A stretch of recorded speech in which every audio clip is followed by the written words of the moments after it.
अहो म्या का बाई, बाप्पाच्या आराशीचं सामान घ्यायचं होतं म्हणून मंडईत गेले होते. काय घेऊ आणि काय नको असं झालं होतं बघा. पण पार दमून गेला जीव माझा. घरी आल्यावर घोटभर चहा घेतला आणि लागले कामाला. मसाले भाताचा बेत आखला. पातेल्यामध्ये जिरी मोहरी टाकली, कांदा टोमॅटो कापून टाकला आणि मग मसाला वाटला.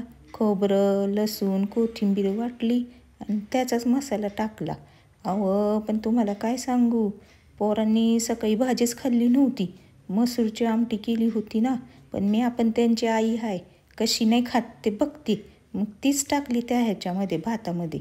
वरतून थोडं पाणी टाकलं, भात टाकलं आणि मग ठेवली एक वाफ काढून. अहो लय बदमाश आहेत, कोणाला सांगायचं. मग काय मी आपण आई आहे. पापड टाकलं भाजायला, वरतून त्या भातावरती भात शिजल्यावर थोडं तूप टाकलं.